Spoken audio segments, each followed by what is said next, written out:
안녕하세요. 부천그랜드 치과 운영과 원장입니다. 오늘 말씀드릴 주제는 임플란트 종류에 관해서 좀 자세하게 설명을 좀 드릴까 하거든요. 요새 환자분들이 수준이 너무 아는 게 많아지신 거죠. 워낙 정보가 너무 과하 공급되다 보니까 정보가 너무 많아졌어요. 그래서 거기 관련돼서 나쁜 거는 아닌데 문제는 뭐냐면 정보만 너무 많이 공급되다 보면은 또 잘못된 정보 때문에 오히려 오해가 생기는 경우도 많거든요. 임플란트 종류가 여러 가지인데 환자분들이 그냥 일반적으로 알고 있는 내용 말고 저희들이 치과의사들이 보통 알고 있는 내용 중에서 조금 더 깊이 들어간 내용을 좀 한번 설명을 좀 드릴까 해요. 환자분들 알고 있는 게 보통 임플란트 회사를 갖고 많이 나누죠. 임플란트 회사는 중요하긴 합니다. 뭐냐면 더 좋은 회사가 임플란트 품질이 더 좋은 면이 있기 때문에 그것도 중요하긴 한데 그건 어디까지나 품질의 문제고, 임플란트 종류는 형태를 갖고 나누면 사실 엄청나게 많거든요. 거의 몇십 가지도 넘게 나눌 수 있긴 한데 그래도 치과 의사들 사이에서 제일 많이 쓰이는 임플란트, 그 중에서 두 가지 종류를 좀 설명을 좀 드릴까 해요. 그 제일 많이 쓰인 임플란트 중에 하나가 이 형태의 임플란트인데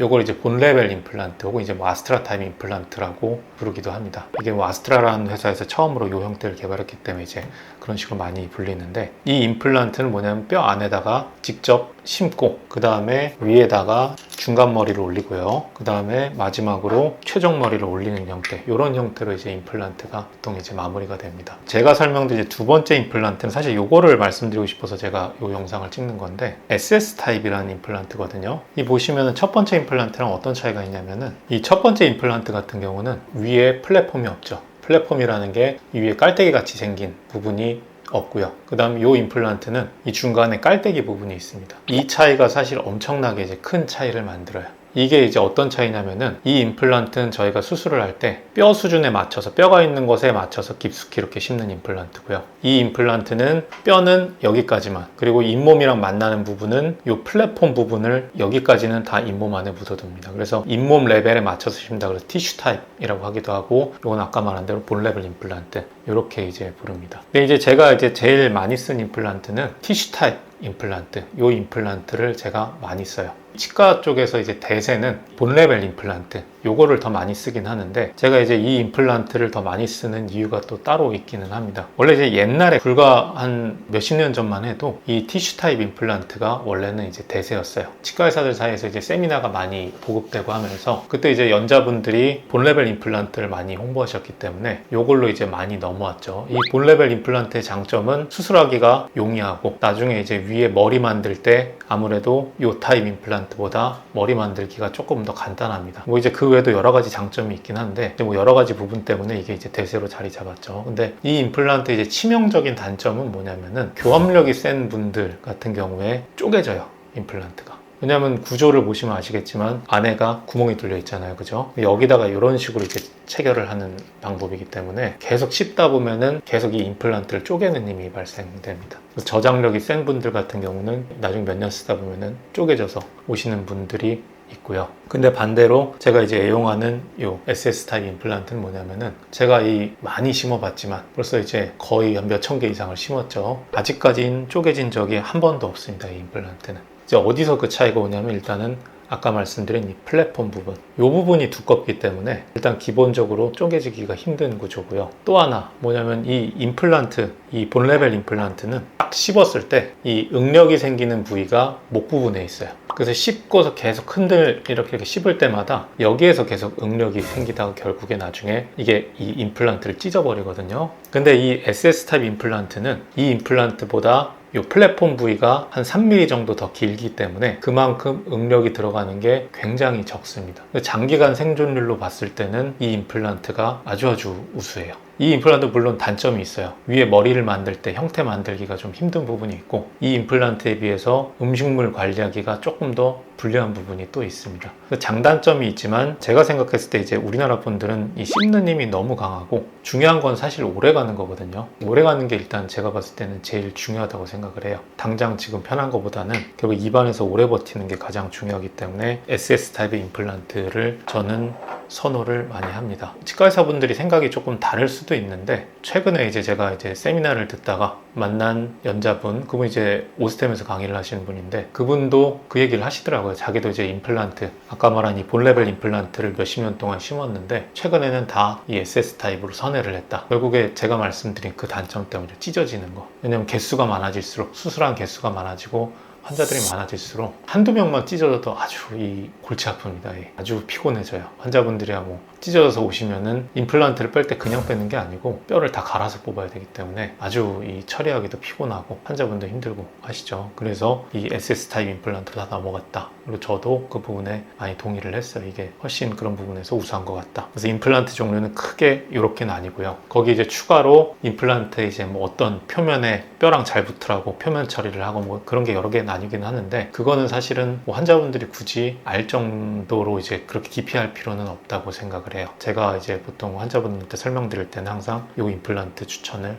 많이 합니다. 얼마 전에도 그런 환자분이 오셨어요. 뭐냐면은 임플란트가 이제 신고 나서 뭐 한 3, 4년 만에 부러졌다. 근데 결국에 보니까 다 요 아스트라 타입 임플란트. 그분 같은 경우는 저장력이 엄청나게 강한 분인데 뼈도 이제 많이 상태가 안 좋은 상태에서 요걸로 들어갔더니 다 찢어져 버렸죠. 그래서 그런 분들 같은 경우 당연히 요걸로 들어가면 찢어지지가 않습니다. 그런 차별점이 있습니다.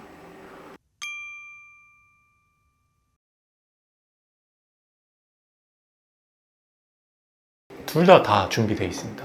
오스템, 디오, 뭐 네오 임플란트, 웬만한 메이저 임플란트 회사들은 두 가지 타입은 다 준비가 많이 되어 있습니다. 근데 제일 많이 나가는 거는 요 아스트라 타입이죠. 이게 제일 많이 나가긴 하죠. 네.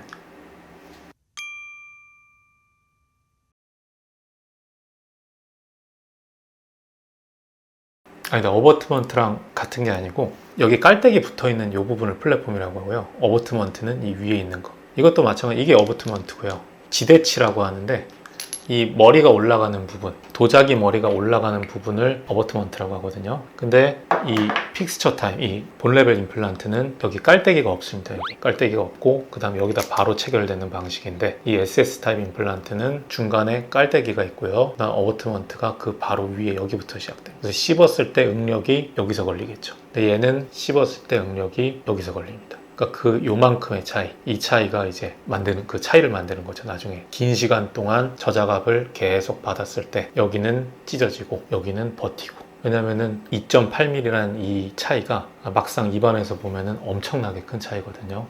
그래서 많이 차이가 납니다. 그런 부분에서.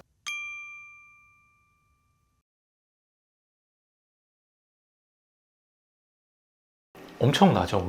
오히려 싱글 임플란트에서 더 차이가 많이 납니다. 그러니까 하나만 심을 때는, 어금니 같은 경우에서는 오히려 하나가 더 잘 부러지거든요. 부러지거나 아니면 쪼개지는 경우가 있습니다. 그래서 저장력 센 분들은 무조건 SS. 근데 이것도 이제 마냥 심을 수 있는 건 아니고, 환자들마다 예를 들어서 이 너무 입안의 공간이 좁아서 이게 도저히 들어갈 수가 없는 사람들도 있어요. 그런 사람들한테 이걸 심으면 아주 피곤해집니다. 그래서 그럴 때는 본레벨 임플란트 타입으로 바꿔서 심는 거고요. 그리고 앞니 같은 경우, 앞니는 심리가 중요하잖아요. 그래서 거기는 이거를 심을 수가 없습니다. 큰일 나요. 이 임플란트를 심을 수가 없고, 그럴 땐 당연히 이 아스트라 타입 임플란트로 당연히 심고 진행을 해야죠. 이 차이가 있습니다. 그래서 이 두 가지를 같이 섞어 쓰는 게 굉장히 좋더라고요. 근데 저는 일단 어금니 부분에서는 이거를 굉장히 선호하는 편이고요. 그래서 이런 차이가 있습니다. 임플란트. 더 많은 임플란트가 있지만 일단 제일 많이 쓰인 임플란트 두 종류 중에는 이런 차이가 있다. 이렇게 좀 설명을 드리고 싶네요.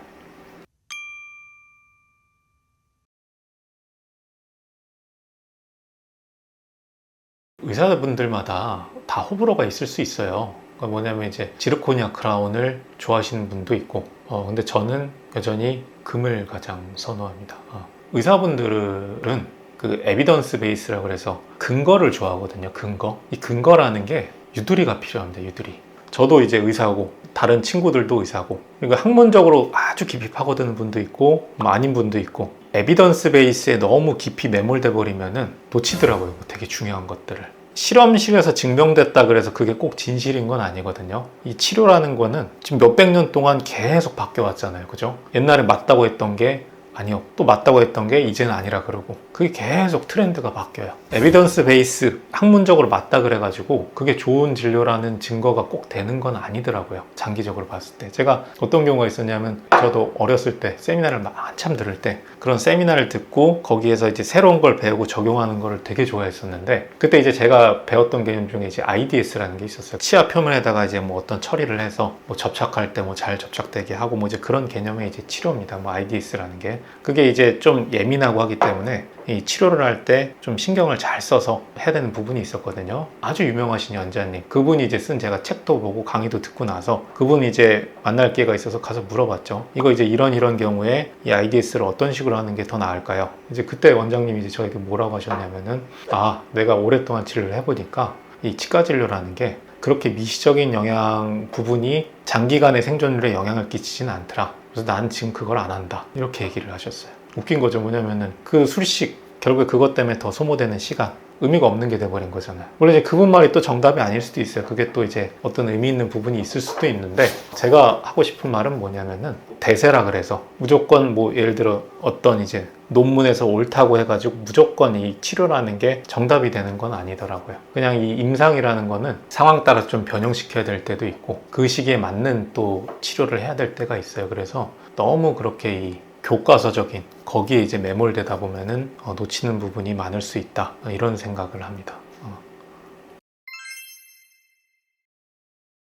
그래서 뭐 이제 임플란트 이제 종류에 대해서 제가 설명을 좀 드렸는데 이거는 저는 사실 좀 중요한 차이라고 생각을 합니다. 그래서 결국 입안에서 몇 년 더 버티냐 아니면 몇 년 더 못 버티냐의 차이기 때문에 혹시라도 이 영상을 보는 치과의사분들도 있을 수도 있어요. 그분들도 꼭 이 SS 타입 임플란트는 고려를 해볼 필요가 있습니다. 이 임플란트, 본레벨 임플란트에 매몰되어 있으면은 놓치는 게 오히려 많을 수가 있다는 거를 좀 알아주셨으면 합니다.